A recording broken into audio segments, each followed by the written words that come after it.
Princess. Princess is an Israeli movie, and I thought it was gonna be kind of like that Greek movie that I watched, Angelique, I think it was called. It kind of gave me that vibe, like something's fucked up in this family, and it's gonna be crazy and impactful. And it was a fucked up family, but who gives a shit? This movie was not what I expected. It's not what I was hoping it would be. It was quite disappointing, honestly. I was watching it and I was just like, I don't care. Like, I don't care about any of these characters. Obviously, the boyfriend was a fucking freak, and you can tell from a mile away. That wasn't surprising at all. The little girl was actually not sympathetic at all to me. She was just annoying. The boy that she brings home was barely a character, and then the mom was the most frustrating character ever.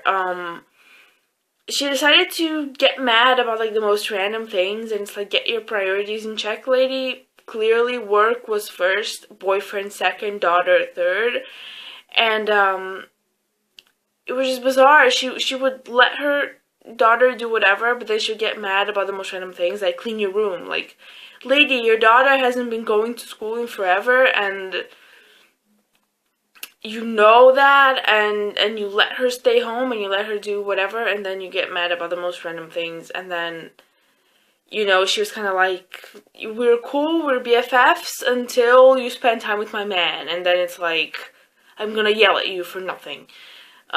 She was that type of mom, like, don't steal my man even though you're 12, and I feel threatened by you. And she was just, yeah, the most frustrating character ever, and I just have no idea what this movie was. I'm sure it has, like, some deep meaning and everything, and, I could tell you what the story is about, but really, who cares? It's about, a girl. She's 12, she stays home while her mom works, and she stays with her mom's boyfriend, and they play games. And now, these are some weird games, innocent at first, but clearly things escalate. It's sort of like role-playing. He calls her Prince. They play like she's part of some experiment, and there's doctors involved and things like that. And, you know, nothing's happening there, like he's not being inappropriate, but you feel weird. It's just like a silly game. I don't know, I used to play games with my dad when I was a kid. It was fine. But in this situation, it just felt weird even though they're not doing anything weird, and then it just keeps escalating until you feel like something will happen. And, you know, something does happen towards the end of the movie. There is, you know, this big scene that's supposed to be disturbing and impactful, and it was disturbing, like, it was disturbing to watch, but then it was an impactful scene by itself, but then in the middle of this movie, it's like, yeah, of course, I saw this coming a mile away, and who cares at this point, like, and there was actually, like, no consequences to that scene whatsoever. Things just kind of go on. I don't know, then what was the point of the boy? Like, she meets a boy that clearly, like, he looks like her a lot, like, they have the same long hair, and, you know, they become BFFs immediately, and they go shopping together, and, you know, they buy the same clothes, and they're clearly, like, fascinating with each other, and I'm thinking the whole time, he's not real, right? Like, she's imagining this, right? Like, he's sort of like a representation of her innocence or something that she wants to hold on to while playing these not so innocent games with her mom's boyfriend. But no, he was real, which made it worse somehow. I kept thinking, he's imaginary, like, that's gonna be awesome. But no, the parents saw him, and it's like, okay, he's fucking real, which makes no fucking sense because he looks and acts imaginary, honestly. Like, that boy was barely a character. And then she's just like, yeah, he's gonna sleep over. I met him on the street today. He's gonna sleep over, whatever. They're fine with it. And then the parents become completely obsessed with this kid. And he just disappears and appears whenever. Like, like an imaginary person would. He just fucking appears out of nowhere. I'm like, that boy is not fucking real. Is he a part of like their collective imagination? Like, he was barely a character, and I did not like this movie that much. You know, as I was watching it, I kept thinking, I'll be okay as long as I don't hate it. You know, if I have nothing to say, that's better than hating it. But I really strongly dislike it. I don't hate it, but I really strongly dislike it. I'm glad I watched it.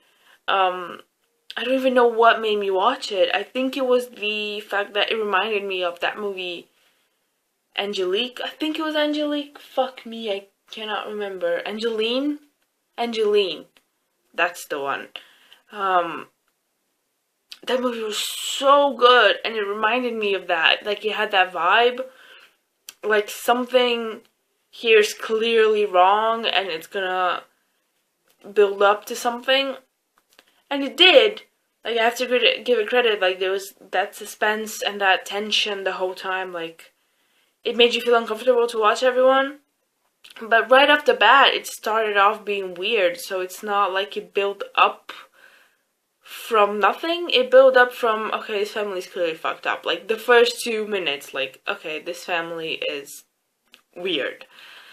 They are very touchy with each other. I see that, so I know where this is going. So it was a big shock when, you know, the ending happened. It wasn't like, oh my god, I did not see that coming. Nope, I totally saw it coming. While with Angeline, I remember it was a lot more subtle. Everything seemed completely normal for like the first 20 minutes. Everything was totally, oh my god, this is just a grieving family. And then little by little, you start to feel uncomfortable for some reason, even though nothing bad was happening. You start feeling uncomfortable. Like, a door would close, and you'd be like, something's happening behind that door. Like, there's nothing indicating that something bad's happening, but you just feel like something bad's happening behind that door.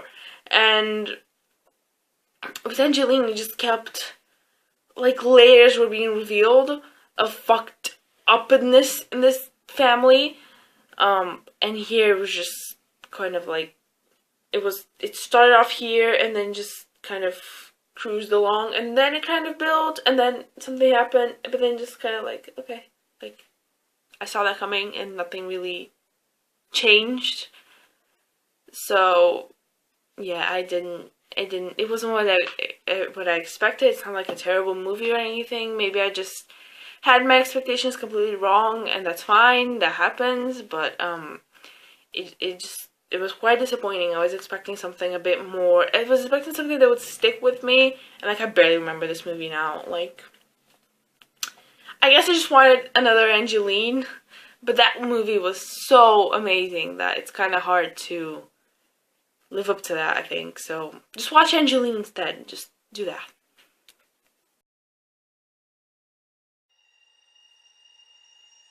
יש לך אמא יפה? כן. את מדהימה, אמא.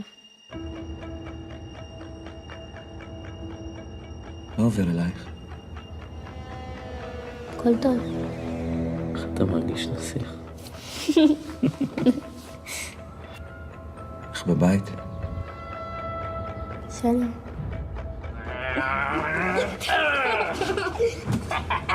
תגידי, מה יש לך לעזאזל? מה את כועסת כל כך?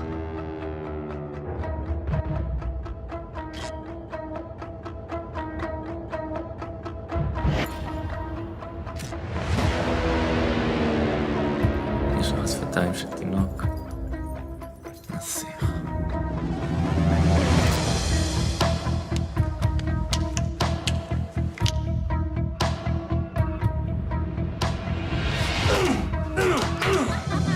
רוצה שאני אגלה לך סוד? יש כל מיני דברים שאתה לא יודע על מיכל.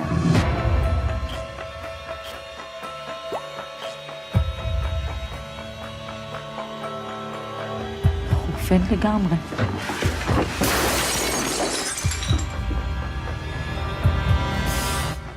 רוצה לראות את הדבר הכי נורא בעולם.